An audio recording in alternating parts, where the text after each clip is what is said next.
Hello and welcome to another my NT marriage video. Domestic violence. I wanted to talk about that. In my case, domestic violence isn't what I'm dealing with. I would say verbal abuse was something that was happening in our relationship, but there's never been any sort of physical altercations. When I was young, late teens, I dated a guy who had the potential to be abusive. To give you an idea of what he was like, I had a social gathering and a male friend that was at that social gathering came into the kitchen when I went into the kitchen to get supplies. And my boyfriend at the time comes charging up to us, screaming and yelling and accusing us of going into the kitchen for a rendezvous. And I was like, what the hell? This isn't happening. And it made no sense to me, and how cuckoo. And so then I would not talk to him for a week or so. And then he'd kind of call or come around or keep calling and keep coming around until I sort of give him another chance. And he'd be good for a bit, then something would happen and he'd yell again like that. And he kept breaking things because he wouldn't hit me. He would punch like the cupboard, and then there's a hole in the wall that I have to pay for because I'm renting. And he couldn't pay because his temper was as such that he couldn't even hold down a job. So, ridiculous situation. And he was in my life for maybe 3 months. And I used to say to him, because there were sometimes he'd be yelling, he'd be right up in my face, screaming at me. And I would say to him, if you hit me, we're over. It's just that simple. And he never did. But I got sick of it anyway. I was like, this is above my pay grade. I can't help you. I can't do anything for you. You're just going to end up bringing me down. And eventually he would have hit me. It was where it was heading. And I just didn't tolerate it. So that's how I am with guys who are all, terrible. So when it came to my Aspie hubby, he's not like that. We've had no physical altercations or anything like this. There was one time. It was just after we'd had our first child together, and of course I don't remember what we were arguing about. Just that it was one of those times where he and I were actually arguing, because usually it's him yelling at me and I'm just standing there yawning. Is it over yet? Anyway, we're both having words with each other. He starts something and then I arced up, and then, it's on. And then after a while I'm trying to get away because I'm done with the conversation. You can't logic and reason your way out of it. It doesn't matter what you say. You can be as right as they come. 100%, no ifs, buts and otherwise. He's not budging. So I go to leave. I'm trying to walk away. You do you. You argue with yourself. I'm done here. And as I go to leave, he puts his hand out across the wall to stop me from leaving. And it was really quick, and he's really solid. And so I was walking quickly, and I clotheslined myself. I hit my neck on his arm. And it was uncomfortable, not painful, but uncomfortable. And at the time, I had thought that he had kind of ponked me with his arm. I hadn't realised at first what had happened. All I remember was, his body has touched me, it's hurt, it's on.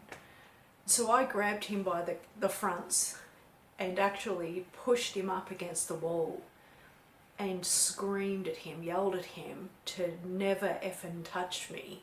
And he went a whiter shade of pale. And that was the only time that we got even remotely physical. And so I wanted him to know, in no uncertain terms, if you touch me, you're dead. And by dead, I don't mean I'm actually going to kill him. I mean, the relationship is over. I'm not going to do that with you.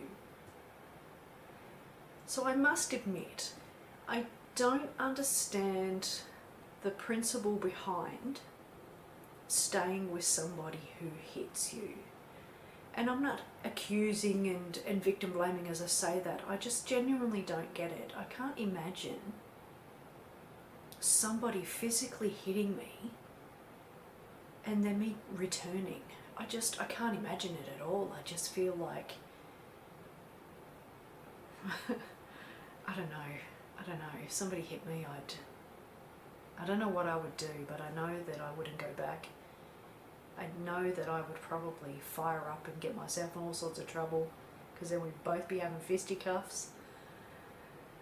Yeah, look, it's unusual to me. I don't understand it. I know that that type of abuse runs on my mum's side of the family.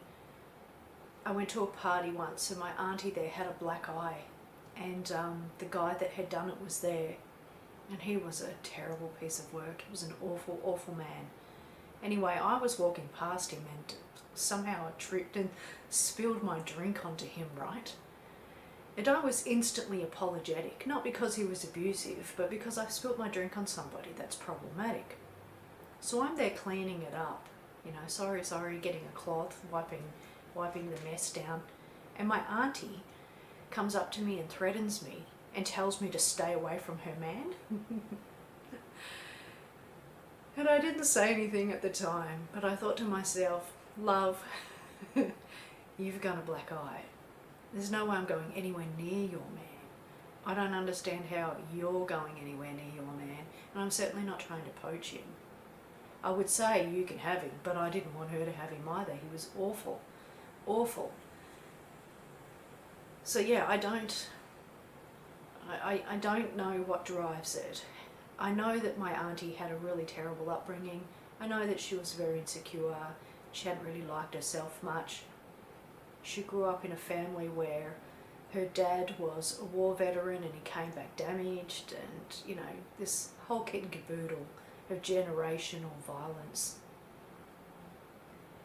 And somehow or another she must have believed she deserved it or something. I don't know. But I guess in that sense I've never thought that I deserved that. And when I dated that abusive guy for 3 months, I knew that that wasn't the life for me. Like I said, he didn't actually ever hit me, but he kept breaking things. He kept breaking coffee tables, a glass coffee table, because he'd just come up and punch it, and then it'd shatter, and then there's all this yelling going on behind that punch, and I just remember thinking, this is not the life I want for myself. And then, what of children? Ooh, ick, I hate to put them in that. So I didn't stay with him. And I think that that's because I had a good relationship with my dad growing up with him. We were good friends, we talked to each other, and my dad has never put me down. He's not that kind of person. I can't remember a single time he's called me a name, except maybe he might have called me stupid or idiot once or twice when we were growing up. But he wasn't verbal like that. He wasn't physical like that. I mean, we got smacked and things, that was a thing, but we were good friends, and I just kind of knew that I wanted somebody who was going to be nice to me. And look, here's another story too. There was another time I had this other boyfriend, a neurotypical boyfriend, and we dated for about 2.5 years. He was quite a nice guy. A few sort of issues with his mum and his family, but he was a nice guy.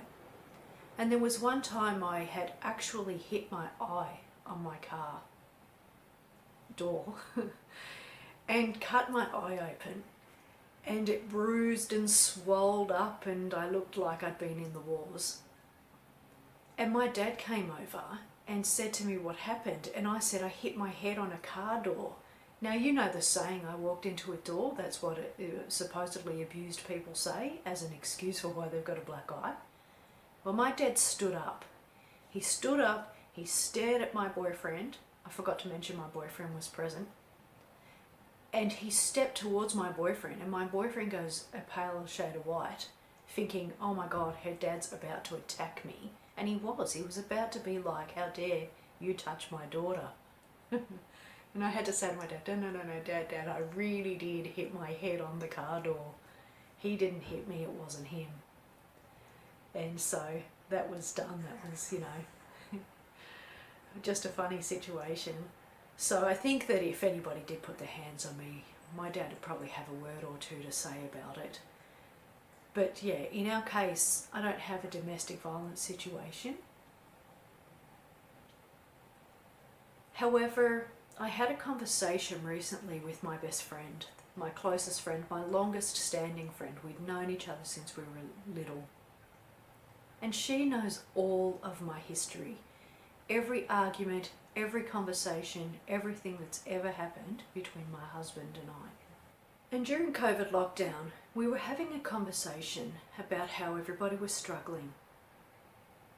Because if you didn't have family and friends close by, you were really isolated.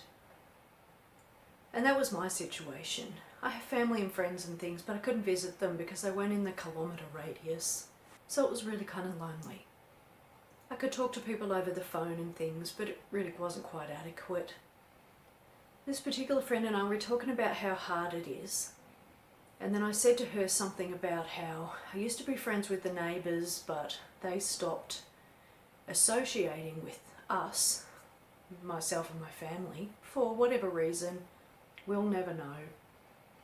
We used to catch up sort of frequently, go over for barbecues, invite them over for barbecues and things, and then just one day I thought, I only ever see them when I instigate.